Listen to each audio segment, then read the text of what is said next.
This is something I've been meaning to get to for a while.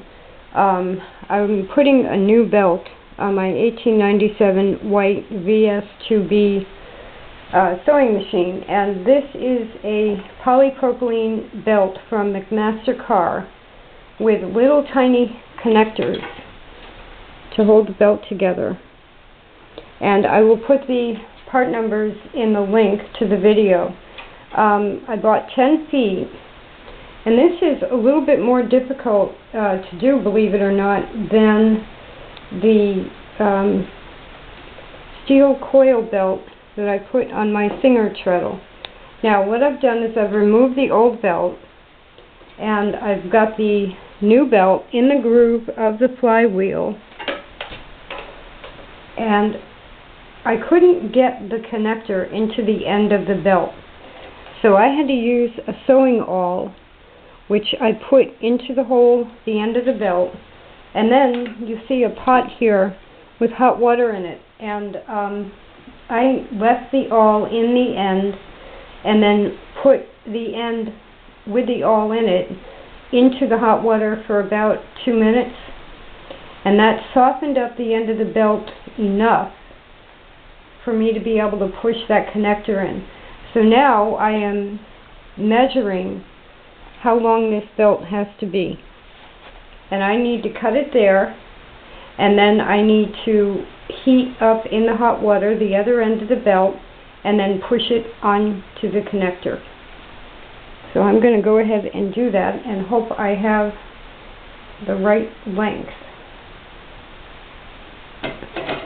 Now, like I said, this is I'm not sure if I should be pulling this tighter or if it's just going to work well anyway, how much leeway I can have with it.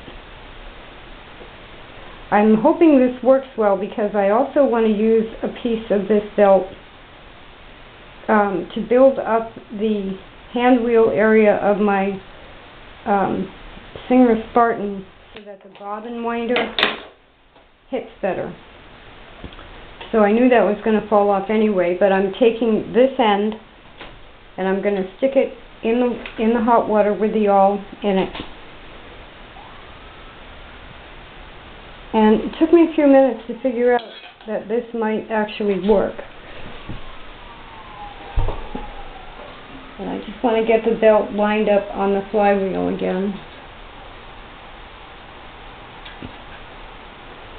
So hopefully when I take that out of the hot water, I'm going to be able to just put it right onto the other end of the belt.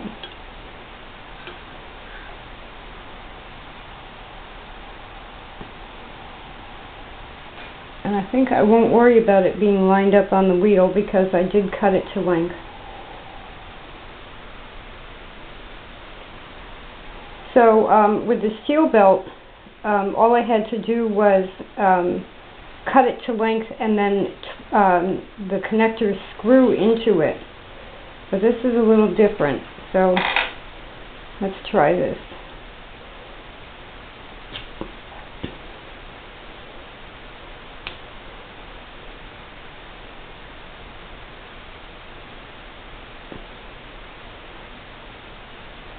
So that's not too bad. Took a little bit longer than the steel belt, and I had to heat up some water, but that's not too bad. So let's put it on the machine.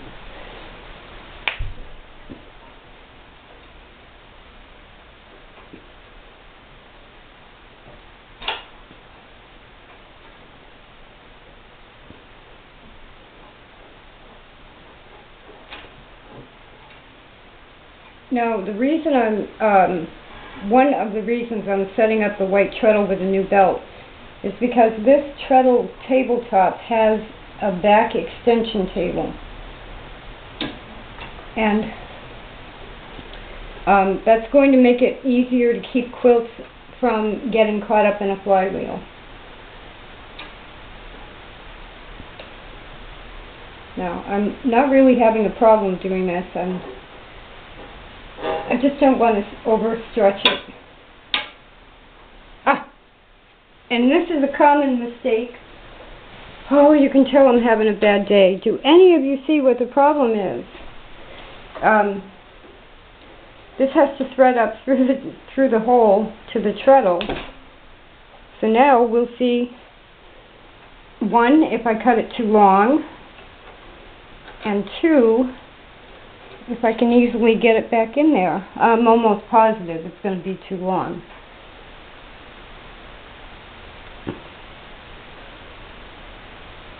Nope, I got it back in there. It is now in the hole.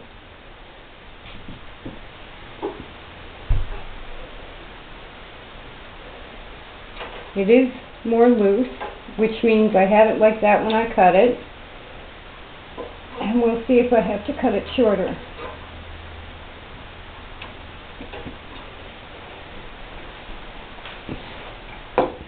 So let's move this out of the way. And that.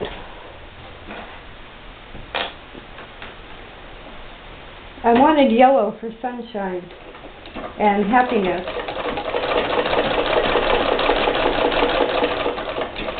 So even though this is technically at least 2 inches too long, it is still working fine. Now this treadle itself is quieter than my Singer treadle. It also has a smaller flywheel with a bigger wheel guard.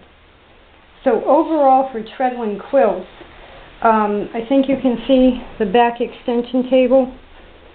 This goes way out back by about 6 inches. So when that quilt goes off the back edge, it's not going to get anywhere near the flywheel.